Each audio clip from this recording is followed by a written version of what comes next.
అనేది అసలు ఈ చుట్టుపక్కల ప్రజలకి దీని గురించి అసలు ఏమీ అవగాహన లేదు.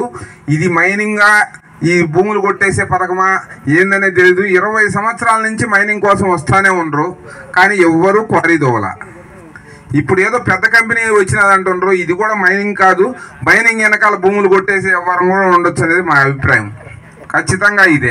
కానీ ఈ భూముల్ని కాపాడింది ఖచ్చితంగా మా పెద్దవాళ్ళు, మా తాతలు, మా ముత్తాతలు. ఆ రోజు ఫారెస్ట్లో కలుపుతుంటే రక్తం చిందించి అడ్డపడి చైన్లు పెరిగి పోలీసుల్ని ఫారెస్టులని తరిమి కొట్టి ఈ భూములను కాపాడితే ఇవాళ ప్రభుత్వం వచ్చి మేమిస్తాం లీజు కంటే ఎట్ట సరిపోద్ది? మీరేమన్నా కాపాడినరా? నీ ఆర్టీఓలు కాపాడినరా? కలెక్టర్లు కాపాడినరా? ఎమ్మెల్యేలు కాపాడినరా? ఎంపీలు కాపాడినరా? గ్రామస్తులు కాపాడిన భూమి ఇది.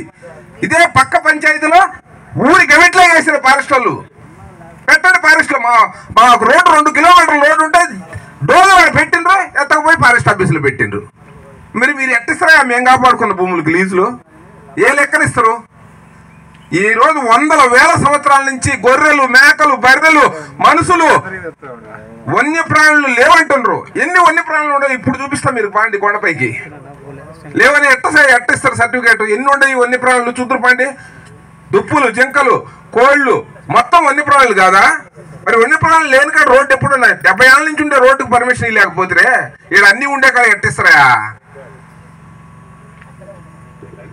ఇక్కడ మాత్రం లీజులు ఇస్తే మాత్రం కుదరదు. భూమి మాది, మా పెద్దోళ్ళు కాపాడిందే భూమి. ఇది మాత్రం స్వచ్ఛ లేదు, దాంట్లో మాత్రం వదిలే సమస్య లేదు. ఎంత పెద్ద కంపెనీ రాని, ఎంత మంది అయినా రాని దీన్ని మాత్రం లీజుకి ఇచ్చేదే లేదు. పచ్చని పర్యావరణాన్ని నాశనం చేసే కార్పొరేట్ కంపెనీలకు భూములు దారాదస్తా చేస్తామంటే చూస్తూ ఊరుకునే సమస్యే లేదు. ఈడ మెట్ట ప్రాంతంలో బతికే వాళ్ళు, అడవుల మీద బతికే వాళ్ళు ఎంతమంది ఉండరు? కట్టెలు తీసుకొని పోవాలా? ఇస్తారా? కరెంటు పెడితే పట్టుకుంటారు కట్టెలు కాడ. అందువల్ల ఇచ్చేదానికైతే సమస్య లేదు.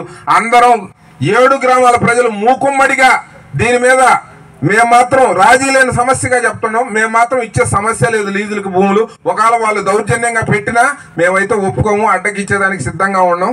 దాంట్లో ఎలాంటి సచ్చు లేదు. ప్రజలందరి తరఫున అందరి భావన ఇదే. దీన్ని దయ ఉంచి అధికారులందరూ దృష్టి పెట్టుకొని గ్రామస్తులు వ్యతిరేకిస్తున్నారని పై అధికారులకి, కేంద్ర పెద్దలకి అందరికీ నివేదికలు పంపించి ఈ లీజులు రద్దు చేసి పర్యావరణాన్ని కాపాడవలసిందిగా మరీ వేడుకొంటున్నాము.